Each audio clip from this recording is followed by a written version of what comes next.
वर्तमान काल में जहां चारों ओर हिंसा का तांडव मच रहा है, चारों ओर छल कपट लूट खसोट चल रही है, चारों ओर जहां पर भाई भाई एक दूसरे का बैरी हो रहा है, चारों ओर जहां पर एक दूसरे की संपत्ति को पाने के लिए लोग लड़ झगड़ रहे हैं, जहां पर चारों ओर विसंवाद ही विसंवाद चल रहा है, जहां पर चारों ओर कल्पना से परे लोग अपनी अपनी व्यवस्थाओं को, अपनी अपनी समस्याओं को लेकर चल रहे हैं, वहां पर जैन धर्म में त्याग की बात, अहिंसा की बात बताई जाती है। कहीं पर लोग पाने के लिए तरसते हैं, लेकिन जैन धर्म ही एक ऐसा धर्म है जहां पर लोग त्याग करने के लिए तरसते हैं, जहां पर कहीं पर लोग धन को पाने के लिए लड़ाई झगड़ा किया करते हैं, लेकिन यहां पर जैन धर्म में लोग बोली आदि के माध्यम से धन को छोड़ने के लिए उत्सव रहते हैं कि मेरा धन लग जाए लेकिन मुझे प्रभु की कृपा मिल जाए। यह मात्र और मात्र यदि कहीं होता है तो सिर्फ जैन धर्म में होता है, और सभी पुण्यशाली लोग हैं कि सबने जैन धर्म में पाया। यहां पर त्याग से, भोग से, राग से निवृत्ति की ओर और ग्रंथ से निर्ग्रंथ बनने की प्रक्रिया यदि होती है तो यह जैन धर्म में होती है। जैन धर्म में जन्मा प्रत्येक व्यक्ति प्रति क्षण शुभ भावों को रखता है, अशुभ भावों का त्याग करता है, प्रत्येक प्राणी के प्रति कल्याण की भावना रखता है, प्रत्येक प्राणी के लिए समता का भाव रखता है, प्रत्येक व्यक्ति के लिए सहज भाव से सम्मान दिया करता है, और यही जैन धर्म हुआ करता है। धर्म कोई भी हो, धर्म का मर्म यदि है तो वह है वीतरागता, धर्म का सार यदि है तो वह है त्याग, धर्म की यदि महिमा है तो वह है अहिंसा। इस जैन धर्म में जन्म लेकर आदिनाथ भगवान से मुनीश्वरनाथ भगवान, वासुपूज्य भगवान, शांतिनाथ भगवान, पार्श्वनाथ भगवान और महावीर भगवान, जिन्होंने अपने जीवन को समोषण के माध्यम से मोक्ष कल्याण को प्राप्त करके अपने जीवन को कल्याणकारी बना दिया। भगवान एक वासपूज हुए, लेकिन आज वासपूज भगवान की प्रतिमा जन जन के मंगल को दूर करने वाली होती है। जन जन के मंगल को दूर करके जो मंगल की पीड़ा होती है वह दूर करके आज एक वासपूज भगवान अपना स्वरूप छोड़कर वीतरागता की ओर चले गए। आज पूरी दुनिया में हर मंदिर मंदिर, हर घर घर वासपूज वासपूज वासपूज की जय जयकार हुआ करती है, क्योंकि उन्होंने सब कुछ छोड़ा और वीतरागता के पथ पर आए। तो आप सभी जैन धर्मानुयायी, अन्य धर्मानुयायी त्याग से, वीतरागता से, ग्रंथ और ग्रंथियों को छोड़कर निर्ग्रंथ बनने की राह पर चल रहे हैं। यही आपके जीवन का सार। ओम नमः, ओम नमः, ओम नमः।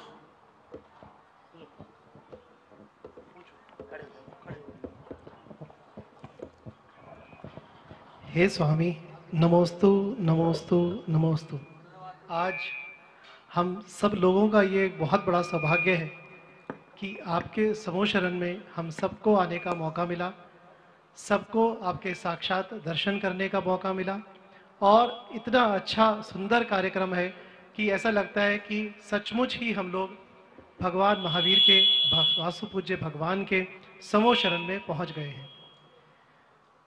कई शंकाएं मन में उठती रहती हैं, बहुत सारे प्रश्न हैं, पर फिर भी मैं सिर्फ एक ही प्रश्न आपसे करूंगा कि ऐसा कहा जाता है कि तीर्थ क्षेत्रों में जिन बिंब की स्थापना करना या मंदिर की स्थापना करना बहुत अच्छा होता है, बहुत पुण्यकारी होता है।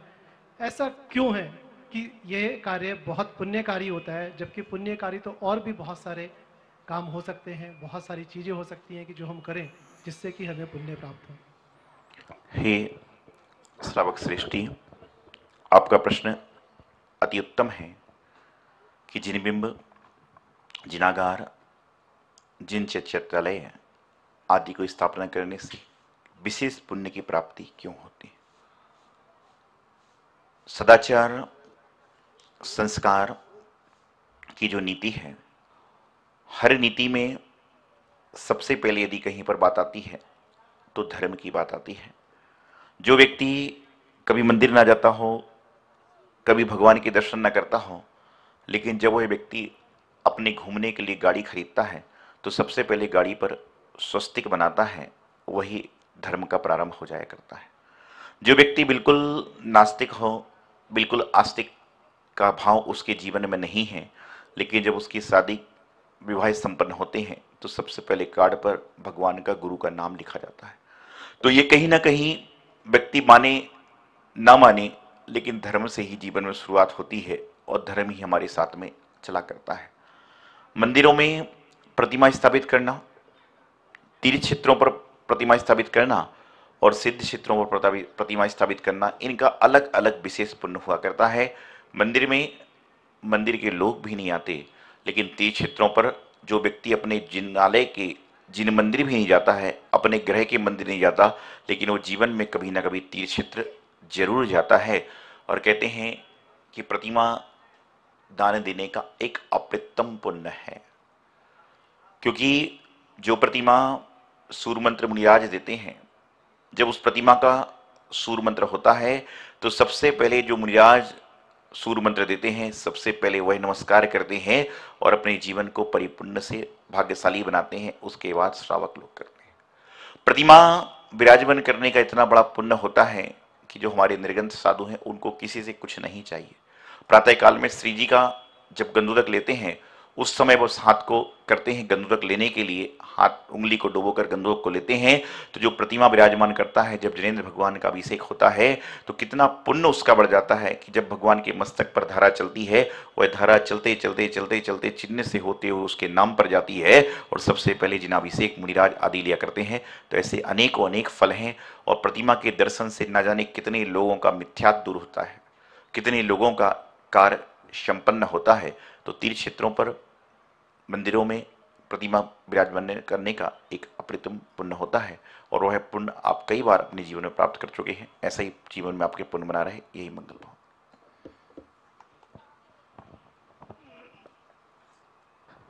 नमोस्तु नमोस्तु नमोस्तु महर्षि। हे भगवान, साधुओं की सेवा करने से क्या फल मिलता है?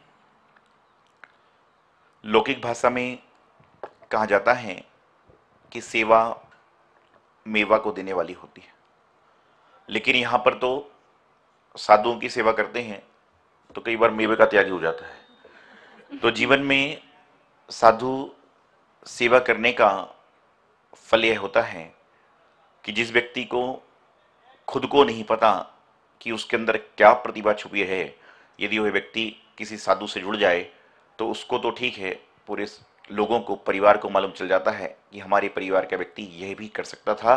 साधु सेवा में मात्र एक बार, मैं अक्सर कहता हूं कि कोई व्यक्ति नंगे पैर एक बार अपने जीवन में मुनि महाराज का कमंडल लेकर पद विहार करा दे तो समझ लेना कि उसने भव भव के अपने जीवन के पुण्यों का संचय कर लिया और भव भव का उसका जीवन का बेड़ा पार हो जाएगा।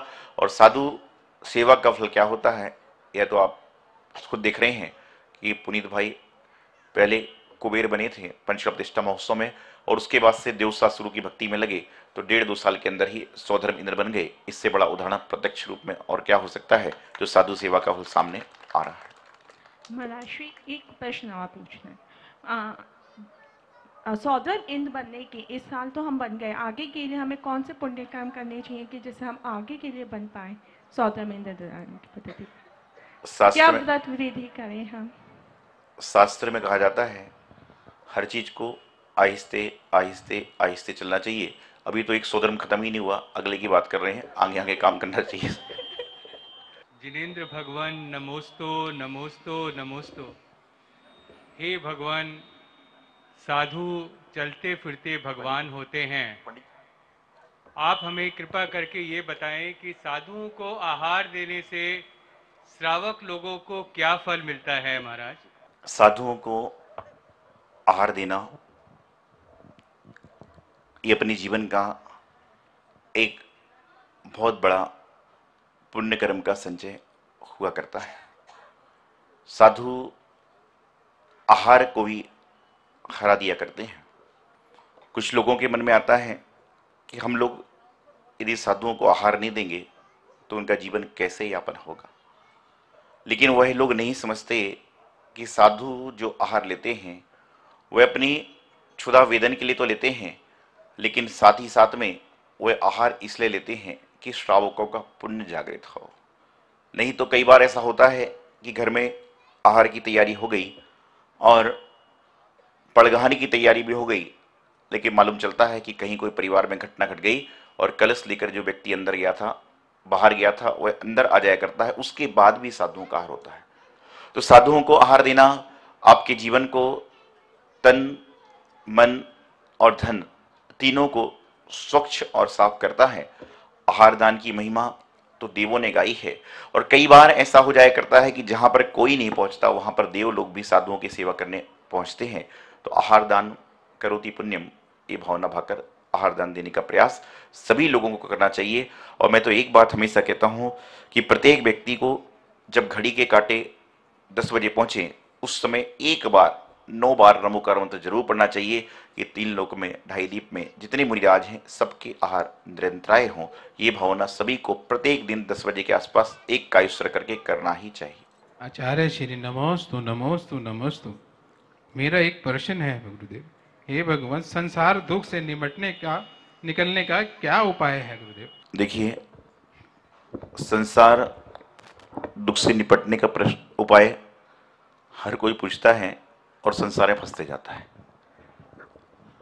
संसार दुख से जब तक संसार में हैं, चाहे संत बन जाओ, चाहे गृहस्थ रह जाओ, चाहे त्यागी वृत्ति बन जाओ, चाहे उदासीन आश्रम में चले जाओ, लेकिन जब तक अपने मन के अंदर राग देश समाप्त नहीं होगा तो किसी भी पर्याय में चले जाओ, संसार के दुख से व्यक्ति बच नहीं सकता। संसार के दुख से बचना है तो मैं और मेरेपन का त्याग करना पड़ेगा, सिर्फ कल्याण की भावना रखना पड़ेगी। और जब कोई वस्तु हमें प्राप्त ना हो उस समय समता भाव रखें, और जब कोई वस्तु हमें प्राप्त हो जाए तो उस समय हर्ष विषाद ना करें। और हम तो अपने जीवन में एक ही सिद्धांत को लेकर चलते हैं कि मेरा है सो जाए नहीं और जाए सो मेरा नहीं। इस सिद्धांत को हम खुद अपना चलाकर जीवन में अपनाते हैं, और यही सिद्धांत मेरा है सो जाए नहीं और जाए सो मेरा नहीं, ये सभी जीव अपनाएं तो संसार में दुख कभी आएगा ही नहीं और सुख की प्राप्ति अपने आप हो जाएगा। मेरे भगवान श्री जी के चरणों में सशट नमन, सशट नमन। मेरा प्रश्न ये है कि मुनि सुव्रत तीर्थ बनाने की योजना आपके मन में कैसे आई, इसका क्या उद्देश्य है और हम इसमें कैसे योगदान कर सकते हैं? देखिए, जैन धर्म में अनेक तीर्थ, अनेक जिन मंदिर, अनेकों अनेक कार्य साधुओं की प्रेरणा से हुआ करते हैं। और जो लोगों के मन में भ्रांति है कि साधु लोग एक अपना स्थान बनाकर रह रहे हैं, वह बिल्कुल गलत धारणा है। क्योंकि आज वर्तमान में आप देखते हैं एक पल का भरोसा नहीं है, कल की बात और बरसों की बात कब की जाए। मेरे जीवन में बहुत सा परिवर्तन श्री क्षेत्र कचनेरी में जाकर हुआ, और लगातार मेरे 5 चतुर्मास महाराष्ट्र में हुए। तो मन में एक भावना थी कि साधु बनने के बाद कुछ एक ऐसा सामाजिक कार्य किया जाए कि जो लोग भटकते हैं, इधर उधर चलते हैं, उन सबको कहीं ना कहीं, चाहे आहार से, चाहे पूजा से, चाहे नियम से, चाहे त्याग से, कहीं ना कहीं जैन धर्म में लगाया जाए। और उस काम को हो सकता है कि मैं मिसाल की भांति नहीं, जुगनू की भांति चल रहा हूँ, लेकिन जरूर रहा हूँ। क्योंकि मुझे पता है अंधकार कितना भी घना हो, हाथ में मसाल नहीं है, लेकिन जुगनू जैसा प्रकाश है तो एक ना एक दिन अंधकार को नाश कर ही देगा। तो मन में भाव था कि श्री क्षेत्र कचनेरी पर बड़ी श्रद्धा है, आस्था है, विश्वास है और हमेशा रहता है। तो महाराष्ट्र में कोई तीर्थ क्षेत्र की परिकल्पना की जाए। सने सने गुरुदेव के आदेश से दिल्ली में पहला चतुर्मास हुआ। उसके बाद कल्पना भी नहीं थी कि आगे और भी दिल्ली में रहना होगा, लेकिन शक्तिनगर चतुर्मास हुआ, स्टेट बैंक कॉलोनी चतुर्मास हुआ, रोहतक रोड चतुर्मास हुआ और ग्रीन पार्क चतुर्मास हुआ। उसके बाद लोधी रोड में पहुँचे, कई बार पहले पहुँचे और बातें चलती रहती थी कि तीर्थ बनाना है, तीर्थ बनाना है।